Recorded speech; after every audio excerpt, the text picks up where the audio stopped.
We are at the new Whole Foods Market in Annapolis, at the Annapolis Town Center at Parole. We're in our new store. We moved over about a half mile from our old store. We went from 25,000 square feet to 56,000 square feet. So this is a store that was built as a Whole Foods, where our old store was kind of retrofitted to be a Whole Foods. So this store has a lot more of the bells and whistles that you'd find in conventional Whole Foods, if you will. The different outlets for eating, the full service meat counter, but we have special things like this culinary center that we're sitting in. There's only, I think, 2 other in the region. So we've got a lot of fun things. And you know, you could spend 15 minutes here picking out a salad. You could spend 2 hours just going around and reading labels and looking at all the great local products we have too. I never realized from just the ground up all the components that go into the store, from picking out the shelves and the freezers, to trying to figure out the traffic flow, to figuring out the art and the decor. You know, we really like to communicate our vision to our customers, so there was a lot of picking out of signage and our core values and trying to position the store on the land correctly so it got the right amount of light. And my favorite thing that we did is we hired a feng shui consultant to come in and look at the site. And in the site, there are 4 rose crystals, quartz rose crystals, that are buried in all 4 corners of this level and all 4 corners of the garage in order to give us good energy and good flow. And there is a cemetery behind the store.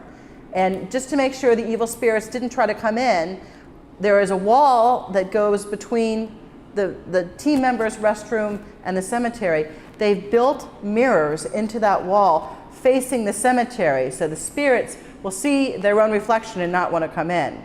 So it goes anywhere from figuring out how many parking spaces to keeping evil spirits out when you open a store. We've got wonderful Maryland beef, we've got local eggs, local milk from Maryland, great 3 different Maryland-based coffee grinders that are here.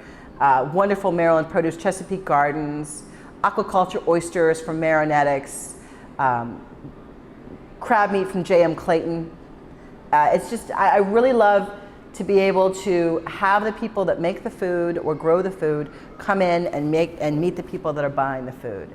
Because I think these days with all the food recalls and people are learning to kind of be a little bit more proud of their local agriculture, of sustainable agriculture, and supporting farmers in their area so that it will keep the farms in their area. They know where the food's coming from. It's greener because there's less transportation time, there's less cost to people, and they're keeping the area, you know, instead of making it into another McMansion haven, they're going to be able to keep the farm and the family. And it just means everything. And every single producer that I've met from this state has been so grateful for the opportunity to get in here and just loves to talk about what they do. The biggest challenge of opening the store, I would say, was to figure out how to differentiate ourselves from the other grocers out there.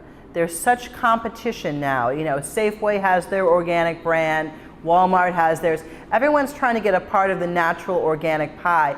So we need to make sure that we're giving great prices on that so we're competitive, but we also wanted to talk about our quality standards and kind of the assurance that you have when you shop at Whole Foods that we've done the detective work for you. We've read the labels, we've met with the producers. So the biggest challenge was figuring out how to communicate that without sounding preachy to people. Because we like to teach, but we don't like to preach. That sounds a little cornball. But I find that sometimes when I'm talking about our mission and our this and our that, we come off sounding a little bit holier than thou. And we're not trying to be that way. We want to be a grocery store for everyone, regardless of income level, regardless of your political affiliation, of your dietary lifestyle, and just trying to figure out how to make this space appealing to everybody. To be all things to all people is fatiguing. But it was great, and we got a lot of input from our shoppers. We went out in the community and asked people what they wanted. And you know, it's hard because our old store was little, but it was like the little store that could. You know, we did a lot out of that 25,000 square feet, and people get used to pulling up and being able to walk in, and now you've got to learn new parking systems. And once they get in and see the store, it's great, but you have to make them feel welcome and that it's okay and that we're bigger, but we still have all this cool people that you liked at the old store. They're here, and now we have new cool people to help them out. So I guess that's it. Just kind of marketing the new store was a challenge.